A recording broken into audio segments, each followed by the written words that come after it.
अस्सलामुअलैकुम। आप लोग कैसे? उम्मीद करती हूँ कि आप लोग बहुत ही अच्छे होंगे। रमज़ान का पाक महीना संडे के दिन से शुरू होने वाला है, तो मैं सभी लोगों से ख़ास गुजारिश करूँगी कि आप लोग रोज़ा रहें, क्योंकि साल भर आप तो बहुत खाते पीते हैं, बहुत सारा गलत भी काम होता है।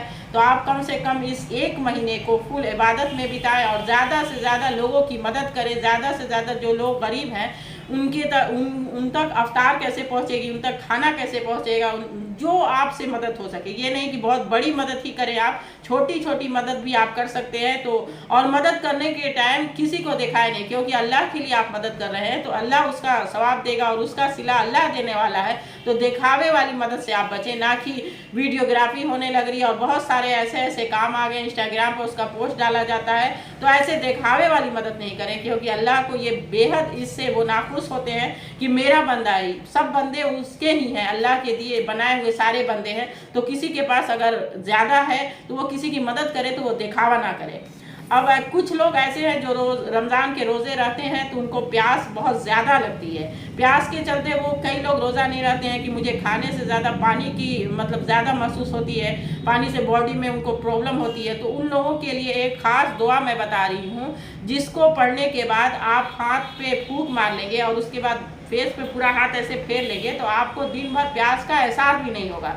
क्योंकि रोज़े का एक मकसद ये है कि आप ऐसा नहीं सारे काम को छोड़कर रोज़ा करें, ऐसा नहीं बोला है अल्लाह ने बोला है कि आप इबादत के साथ साथ आप अपने खाने पीने का जो इंतज़ाम, जो रोज़ी कमाते हैं, उस सारे कामों को करने के बाद रोज़ा रहें। तो जिन लोगों को प्यास का एहसास ज़्यादा होता है उनके लिए मैं ये छोटी सी दुआ बता रही हूँ। आप फजर की नमाज जब पढ़ लें, औरत है तो घर पर पढ़ती हैं, अगर जेंट्स है तो बाहर पढ़ते हैं, आप मस्जिद में पढ़ते हैं, तो कहीं पर भी आप पढ़ने के बाद सूरह कौसर को एक बार पढ़ लें, इन्ना आते ना कल कौसर। उसको पढ़ने के बाद हाथ पे फूंक मारें और पूरे फेस पर ऐसे फेर लें, आपको दिन भर प्यास का एहसास नहीं होगा। लेकिन जो लोग प्यास के एहसास के बारे में कहते हैं उनसे मैं एक सवाल करना चाहूँगी कि जब आप इबादत कर रहे हैं आपको भूख का एहसास नहीं होगा, प्यास का एहसास नहीं होगा, तो जिसके कई लोग ऐसे हैं जिनके पास साल भर खाने के लिए नहीं है, बहुत प्रॉब्लम वो झेल रहे हैं, उनके पास रहने का घर नहीं है, तो उन लोगों के बारे में एहसास कैसे होगा आपको कि। और हमारे हुजूर सल्लल्लाहु ताला अलैहि वसल्लम जो थे वो रोज़ा रख कर इतनी शिद्दत में अपने सारे कामों को करते थे। तो हम उनके उम्मत हैं, हमें प्यास का एहसास ना हो, हमें भूख का एहसास ना हो, हमें कुछ हमको पता ही नहीं चले कि हम रोज़ा है, वैसे रोज़े का क्या फ़ायदा।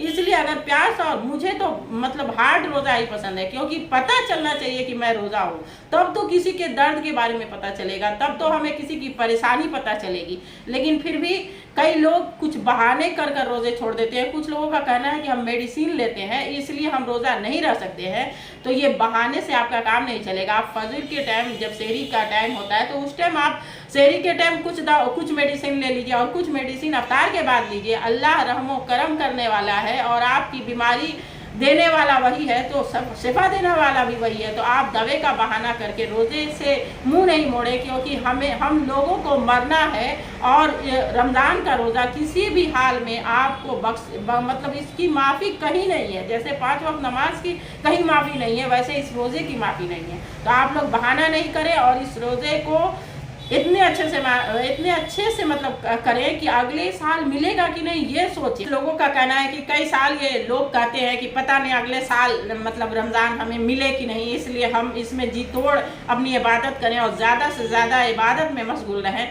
तो ये सही बात है, क्योंकि आपके लिए अल्लाह ने 2024 में रोज़ा आप किए और 2025 का रोज़ा भी आपको अल्लाह ने नसीब फरमाया। तो लेकिन आप अपने ही रिलेशन में उठाकर देखेंगे तो कई लोग ऐसे हैं जो 2024 के रोज़े रमज़ान में थे और 2025 के रमज़ान में नहीं है। कुछ दिन पहले हमारे यहाँ तो ऐसा हुआ है कि अभी 10 दिन या 5 दिन पहले एक रिलेशन में थे, वो उनका इंतकाल हो गया। तो उन्होंने कभी सोचा था कि 2024 के रोज़े में हम थे और 2025 के रोज़े में नहीं रहेंगे। इसलिए मौत ज़िंदगी का कुछ बहाना नहीं है, कब ख़त्म हो जाए और कब आदमी को जाना पड़े, कब अल्लाह हमें बुला ले।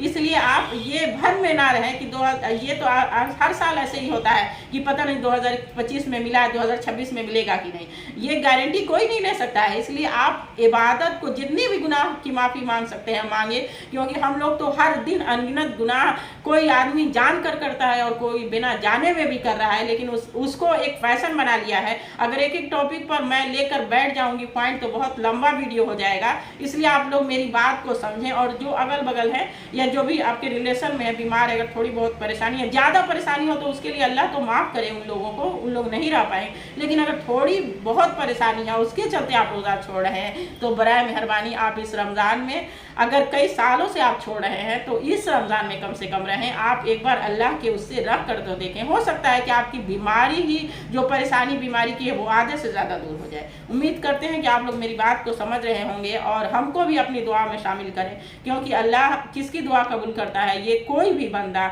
नहीं कह सकता है कि मेरी दुआ ही कबूल होगी। अल्लाह हाफ़िज़।